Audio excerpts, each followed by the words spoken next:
नमस्कार मित्रों, मैं धर्मेंद्र कुमार राय। और जैसा कि मैंने आप लोगों से प्रॉमिस किया था कि जितना भी संभव हो सकेगा मैं माइनर एक्ट के वीडियो आपको अवेलेबल करा दूंगा। और इस क्रम में मैंने आज से ये लेक्चर शुरू कर दिया है।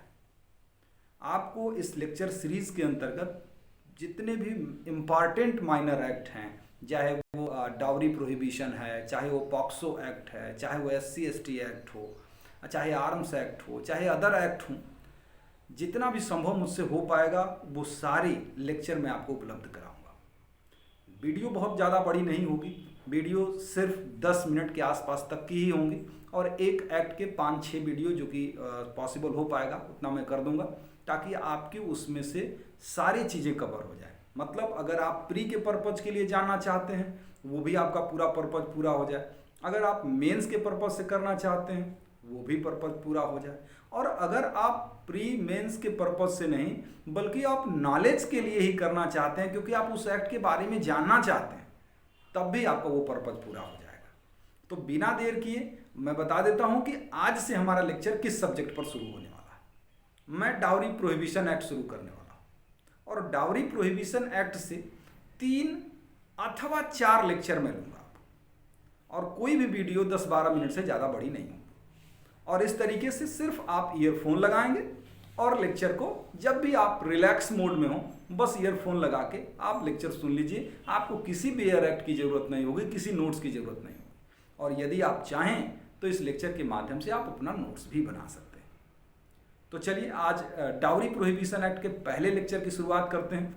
तो शुरुआत जैसा कि आप जानते हैं कि ये 1961 में ये एक्ट बना था, डाउरी प्रोहिबिशन एक्ट 1961।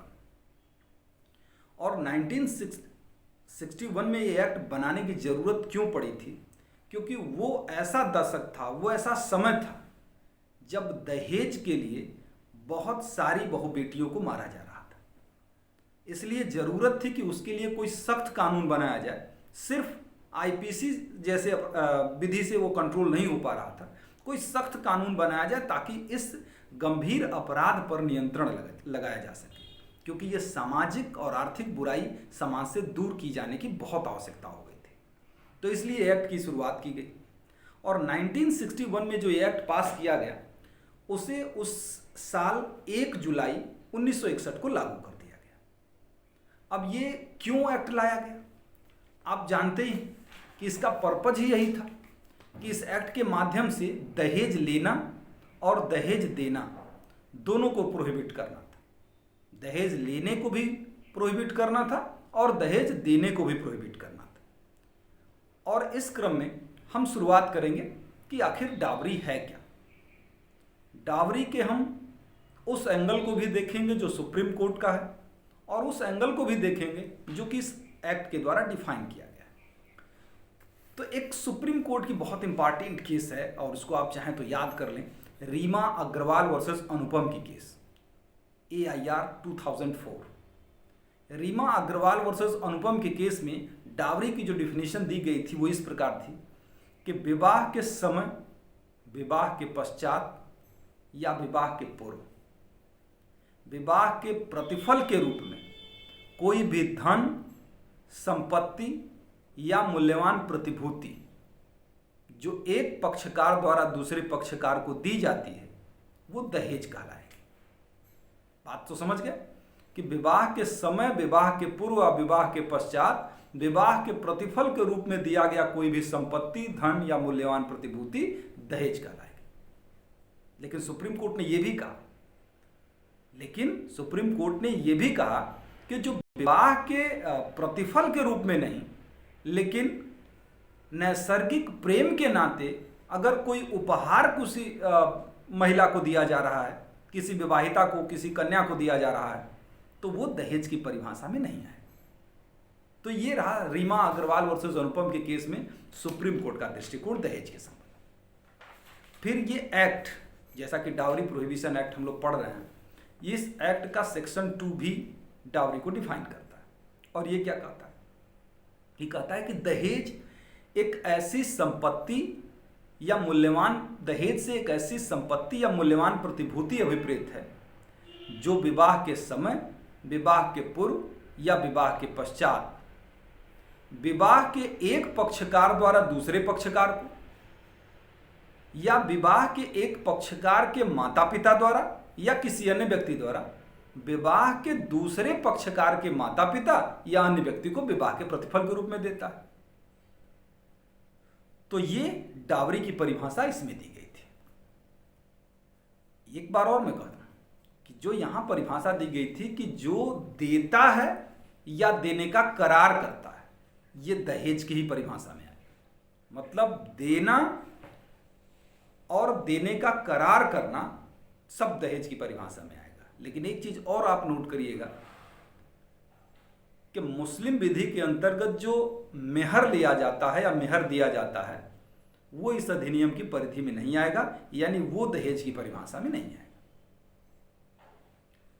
अभी जो हम लोगों ने डावरी की परिभाषा पढ़ी, जो डावरी प्रोहिबिशन एक्ट के अंतर्गत, उसमें 4 चीजों पर ध्यान दीजिएगा।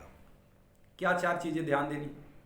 पहली बात कि कोई संपत्ति या मूल्यवान प्रतिभूति दी गई हो या दिए जाने का करार किया गया हो। एक बात क्या हमने कहा कि कोई मूल्यवान प्रतिभूति या कोई संपत्ति दी गई हो या दिए जाने का करार किया गया हो। दूसरी बात, ऐसी संपत्ति विवाह के एक पक्षकार द्वारा दूसरे पक्षकार को दिया गया। ऐसी संपत्ति एक पक्षकार द्वारा दूसरे पक्षकार को दिया गया। 2 बातें हुई। तीसरी बात, क्यों दिया गया कि एक पक्षकार द्वारा दूसरे पक्षकार को विवाह के प्रतिफल के रूप में दिया गया। विवाह के प्रतिफल के रूप में दिया गया। और चौथी और लास्ट चीज कि संपत्ति का दिया जाना विवाह से पूर्व भी हो सकता है, विवाह के समय भी हो सकता है, या विवाह के पश्चात भी हो सकता है। मतलब 4 बातें। एक, संपत्ति या मूल्यवान प्रतिभूति दिया गया हो या दिए जाने का करार किया गया हो। ऐसा प्रतिभूति या मूल्यवान प्रतिभूति या संपत्ति एक पक्षकार द्वारा दूसरे पक्षकार को दिया गया। तीसरी बात, प्रतिफल के रूप में दिया गया हो विवाह के। और चौथी बात, ये पहले भी हो सकता है, बाद में भी हो सकता है और उस समय भी हो सकता है। तो ये आपको डावरी हुआ। अब बात आती है कि अगर मान लीजिए दोनों पार्टी आपस में सहमत हो जाए कि चलिए हम इच्छा से दहेज का लेना देना करते हैं, और इसके लिए उन लोगों ने एग्रीमेंट कर लिया कि इतना डावरी हम देंगे, और उन्होंने कहा दिया कि ठीक है, और उसको मान लीजिए एग्रीमेंट बढ़िया से उसको लिख भी लिया, तो क्या वो एग्रीमेंट वैलिड होगा? कि दहेज लेने या देने का जो एग्रीमेंट है क्या वो वैलिड होगा? तो नहीं, क्योंकि इस एक्ट का सेक्शन 5 यही बात करता है कि अगर डावरी लेने और देने का एग्रीमेंट भी कर लिया जाए तो वो वैलिड नहीं होगा। वो क्या होगा? वो वाइड होगा। अच्छा, अब एक सवाल और दिमाग में आ रहा होगा कि क्या गिफ्ट भी डावरी के अंतर्गत ही आता है? अगर शादी के समय माँ बाप स्वेच्छा से कोई गिफ्ट देना चाहे तो क्या वो भी डावरी के अंतर्गत ही आएगा?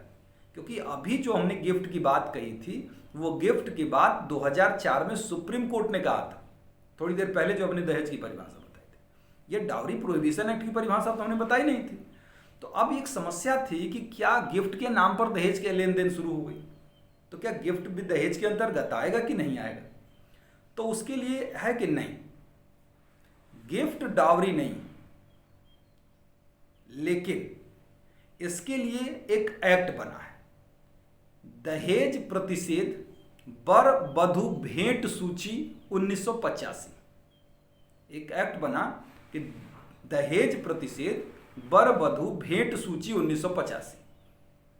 तो ये कहा गया इसमें कि गिफ्ट देना डावरी नहीं होगा, तभी डावरी नहीं होगा जब 1985 के इस अधिनियम के अनुसार भेंट दी जाएगी।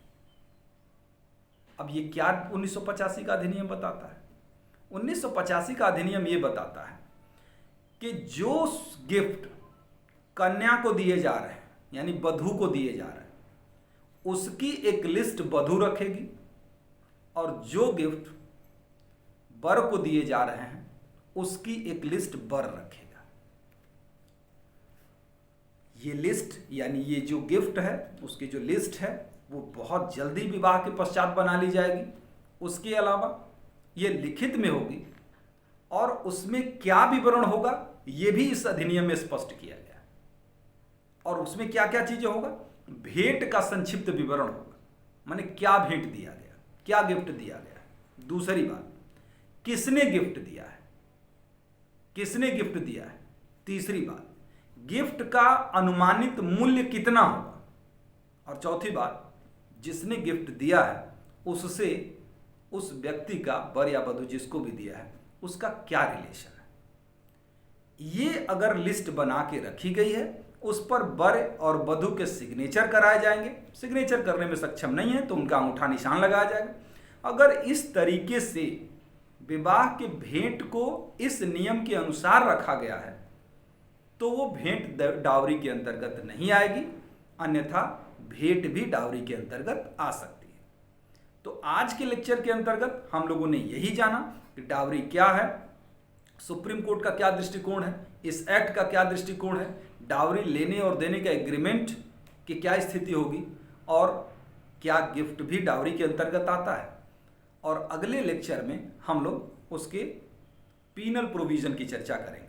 तो इस एक्ट को हम लोग 3 अथवा 4 लेक्चर में खत्म कर देंगे। छोटा छोटा लेक्चर रहेगा तो आपके लिए भी इंटरेस्टिंग रहेगा। Thank you.